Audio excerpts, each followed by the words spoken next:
galera, bom dia, boa tarde, boa noite, boa madrugada. Meu nome é Sidney Martins, professor de língua portuguesa aqui do LAC Concursos, o maior site de videoaulas do Brasil, quiçá das Américas. Então, meu parceiro, deixa de enrolação, vamos direto ao ponto. A nossa aula de hoje é sobre tempos e modos verbais.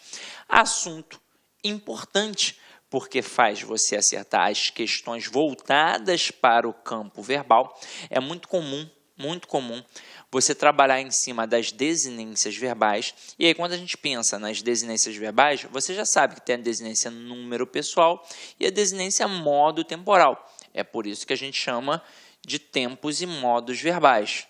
O modo temporal e o tempo verbal, né? O modo verbal e o tempo verbal. Agora, por que então a gente não tem uma aula para números e para a situação das pessoas, Sidney? Porque são coisas mais tranquilas. É isso daqui que é mais difícil para o candidato. Sem contar que, além de ter a questão apenas sobre tempos e modos, essa parte do tempos e modos te auxilia nas questões de vozes verbais. Você vai ver na aula de vozes verbais que a gente, para passar da ativa para a passiva, a gente, além de trabalhar com o verbo transitivo direto, que é uma exigência, fazer o cruzamento, transformar o verbo numa locução verbal, eu ainda assim tenho que manter no mesmo tempo e no mesmo modo verbal. O conhecimento de tempos e modos verbais faz você acertar várias questões na prova. Então, vamos cair para dentro para a gente poder entender isso aqui agora. Ó. Então, vamos lá. Ó. O verbo. O verbo é a única classe gramatical que pode sofrer flexão de tempo, modo, número e pessoa. Exemplo, eu sou feliz. Eu fui feliz e eu serei feliz. Então, eu tenho uma estrutura no passado, eu tenho uma estrutura no presente e eu tenho uma estrutura no futuro. Então, ó, eu sou feliz é presente, eu fui feliz é passado e eu serei feliz é o quê? É um futuro.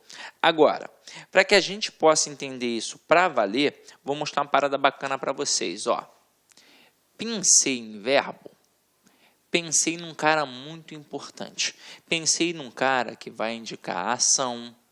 Pensei num cara que vai indicar estado. Pensei num cara que vai indicar fenômeno da natureza. É por isso que ele é importante, Sidney? Não. Ele, na verdade, é muito importante porque é responsável por um processo. Que processo é esse? O principal processo do sistema linguístico na língua portuguesa, que é o sistema SVC. Porque ele é responsável. Então, ele me diz quem é ele próprio, ele me diz quem é o sujeito, ele me diz quem é o complemento. Ou seja, o verbo acaba demandando todos os termos da oração. Quem é sujeito, quem é predicado, quem é objeto direto, objeto indireto, por aí vai. Tudo passa por ele. Então, ele é o responsável pela análise morfossintática. Tanto é que a análise nunca foi sintática, é sempre morfossintática. Eu preciso ver a quem um camarada está ligado gramaticalmente para aí sim poder classificar sintaticamente. E a demonstração de que a análise é morfossintática é que o verbo manda numa estrutura em que tem um sujeito, que é a análise sintática, e o complemento, que é a análise sintática, e ele, verbo, que é uma análise morfológica, manda em tudo. Então, o verbo realmente é importante. Agora, no nosso caso aqui, a gente está estudando as desinências. As desinências verbais, que a gente já acabou de apresentar aqui no nosso slide, que é a desinência modo temporal e a desinência número pessoal. Aí agora a gente vai entender por que tempo e modo é mais difícil. Afinal de contas, número e pessoa é muito tranquilo. Quando eu falo em número, eu falo apenas em singular ou plural. Ou seja, eu quero saber se aquele verbo está no singular ou no plural. É óbvio que depende de quem? Depende do sujeito que ele tem. É uma relação básica de concordância verbal. Se o núcleo do sujeito está no singular, o verbo fica no singular. Se o núcleo do sujeito está no plural, o verbo fica no plural. E é isso que a gente vai definir com a variação de número que a gente tem em relação ao verbo. Agora, e em pessoa? O que é aquilo dali? São as pessoas do discurso. Quem fala, com quem se fala e de quem se fala. Então, eu tenho basicamente 3 pessoas do discurso. Só que eu terei 3 no singular e 3 no plural. Então, aqui, ó, primeira, segunda e terceira. Primeira, segunda e terceira. E isso é fácil. Quem é a primeira pessoa do singular? Eu. Quem é a segunda? Tu. Terceira, ele ou ela. Quem é a primeira pessoa do plural? Nós. Segunda, vós. Terceira, eles ou elas. Isso é molezinha. Onde é que o bicho pega? No modo e no tempo. Então, como a nossa aula hoje é de tempos e modos, vamos apagar aqui e cair para dentro para a gente poder entender melhor aquilo dali, ó. Primeiro a gente vai trabalhar aqui basicamente aquilo que mais cai, que é a estrutura dos tempos e modos voltados para o modo indicativo, tá? Então vamos lá aqui, ó. Eu tenho modo, tenho 3 modos verbais.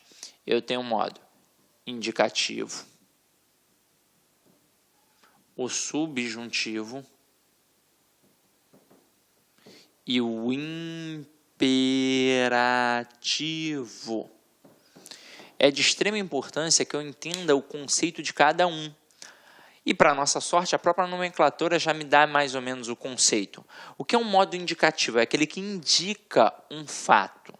Eu sei que é muito louco falar isso, mas quando eu falo que é um fato, não precisa necessariamente ser algo real. Existe o fato real, existe o fato hipotético. Agora, é claro que a gente se apega à questão do fato como fato real, mas pega assim, ó, indica um fato que é real, é uma realidade, é algo que é certo. Então, trabalha com uma atitude realista. É assim que funciona. Agora, e o modo subjuntivo? Ele trabalha na contrapartida. Se o indicativo ele trabalha aquilo que é um fato, aquilo que é real, o subjuntivo trabalha aquilo que é uma hipótese, aquilo que é uma possibilidade, aquilo que é uma incerteza. Então, trabalha com uma atitude hipotética. Beleza. Agora, e o imperativo? O que o imperador faz? Ele manda, ele ordena. Então, trabalha com ordem. Como é que isso funciona na prática? Simples. Eu digo assim, ó. João, saia daqui agora. Então, eu acabei de fazer o quê? Dar uma ordem. Então, modo imperativo. Eu digo assim, João, vamos comer agora, porque estou morrendo de fome. Então, vamos comer agora também é o quê? Modo imperativo. Ah, Cid, mas eu não encarei como uma ordem, eu encarei como, sei lá, um pedido, não sei. Gente, não precisa ser necessariamente ordem. Ah, é a ordem. Pode ser um pedido, pode ser uma súplica, pode ser um conselho. Agora, o teor imperativo, o teor da ordem, ele está por ali.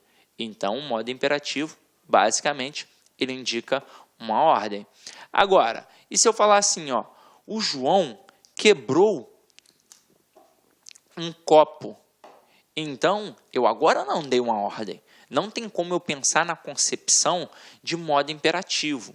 Aí eu vou pensar no modo indicativo e no subjuntivo. Se eu estou falando que o João quebrou um copo, isso não pode ser uma possibilidade. Isso só pode ser algo que realmente aconteceu. Isso é um fato real. Isso é uma certeza. Então, se é uma certeza, é o modo indicativo. E se eu falar assim, ó, João talvez soubesse as respostas da prova. O João sabe, talvez soubesse. Então, é uma possibilidade. Por isso, é um modo indicativo, porque trabalha em cima de uma hipótese. Tranquilo ou não tranquilo? Tranquilo, né? Então, vamos lá. Ó. Próximo agora é o mais difícil. Ó, é o tempo. Aí, quando eu penso em tempo, eu também tenho 3 tempos verbais. A gente se habitua, desde a época da escola, a falar passado, presente e futuro. Mas a gente vai chamar aqui, ó, de pretérito, presente e futuro. Agora, se liga. Por que o tempo é mais difícil que o modo? Porque o tempo se ramifica, coisa que não acontece com o modo. O modo são 3, pronto e acabou. Agora, o tempo, ele vai se ramificar. O presente não, porque ele é pontual, está acontecendo. Mas o futuro, ele se ramifica em futuro do presente e futuro do pretérito. O pretérito também se ramifica em pretérito perfeito, pretérito imperfeito e pretérito mais que perfeito. De todos eles, sem sombra de dúvidas, o que acaba caindo mais nas provas é o pretérito, a começar pelo maior número de ramificações, sem contar que o aluno, eu já mencionei isso a vocês, ele não aprende realmente na escola a diferença de perfeito para imperfeito para mais que perfeito. Pode ser até que tenha aprendido, mas talvez tenha esquecido. Mas normalmente eu pergunto, e aí, lembra que você estudou isso na escola? O cara, não lembro. Sabe a diferença? Não sei. E é algo super tranquilo. Basta eu saber o conceito da palavra perfeito. É só olhar no dicionário. A palavra perfeito significa completo. Como assim, Sidney? É isso mesmo? É. Por exemplo, quando o médico entrega o filho na mão das mães, ele sempre diz assim, ó, seu filho nasceu perfeito. Lá na hora do parto, ele disse, seu filho nasceu perfeito.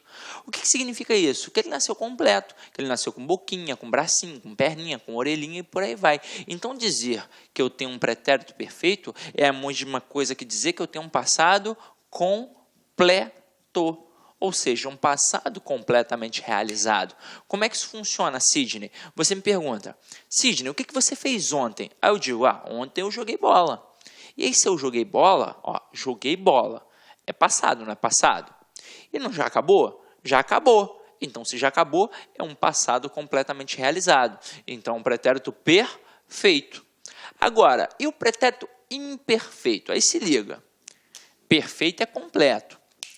Este prefixo in aqui, ele é um prefixo de negatividade.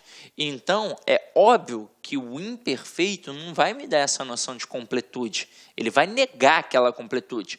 Aí vai me dar uma noção de quê? De continuidade. Então, vamos anotar aqui, ó. Continuidade. É um processo contínuo, é uma rotina, é um hábito. Então, você me pergunta, Sidney, o que você fazia há 15 anos? Aí eu vou responder, eu só jogava videogame. E aí, na hora que eu respondo que jogava videogame, isso é passado, presente ou futuro. Isso é um passado. Agora, pensa comigo, eu fiz isso só uma vez? Não, era um hábito, era uma rotina. Eu joguei várias e várias vezes. Então, eu jogava. Era um hábito, era uma rotina. Tanto é que tem algumas bancas que, às vezes, elas simplesmente perguntam se é um passado com processo contínuo, que indica hábito, que indica rotina. Você sabe que ali você está diante de um pretérito imperfeito do indicativo. Tranquilo? Agora, e o pretérito mais que perfeito? Ele é mais que completo. Ele é o que a gente chama de passado do passado. Ou seja, ele será um tempo verbal no passado, anterior a outro tempo também no passado. Como é que isso pode cair em prova? De duas formas. Ou o camarada simplesmente trabalha numa concepção gramatical em cima das desinências do verbo, para poder jogar em cima daquilo dali, ou ele vai trabalhar até possivelmente numa concepção semântica, numa questão de interpretação. Vamos lá. Se o camarada vai cobrar uma estrutura morfológica, pode ser até que ele apresente a vocês os dois verbos para que vocês possam comparar. Então, vamos lá. João e Maria são casados. Vou criar um pequeno texto aqui. Aí eu digo que o João era casado com a Maria e tinha por hábito agradar a sua esposa. Então, o João sempre tirava os sapatos que sua mulher usara na festa. O que aconteceu primeiro? Primeiro o João tirou esse sapato ou a Maria usou o sapato? Gente, no processo narrativo, primeiro a Maria usou o sapato para depois o João tirar.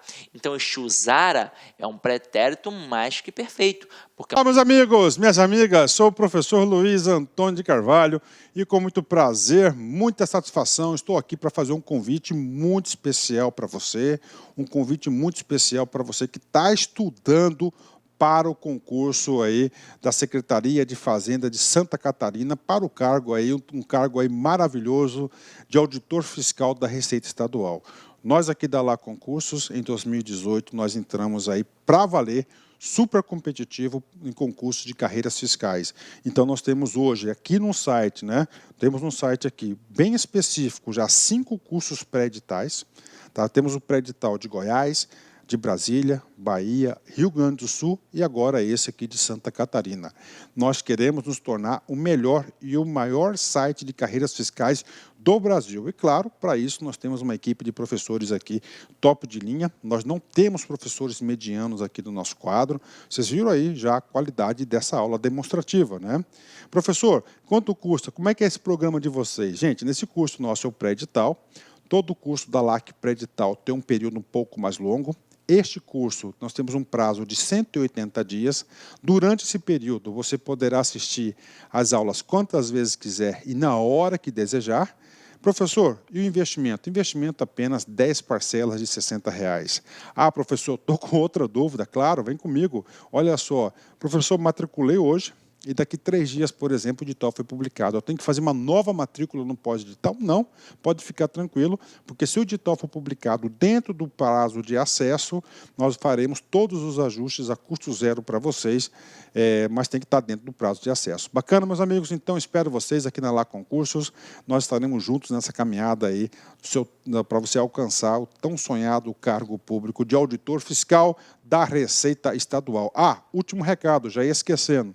Todas as segundas-feiras, nós aqui da LAC Concursos, no nosso canal do YouTube, nós temos uma live com o nosso coordenador de carreiras fiscais, o professor André Fantoni, que ele vai sempre explicar, dar informações, notícias, dicas, aulas, aulões, revisões para a carreira fiscal. Todas as segundas-feiras, às 19h30.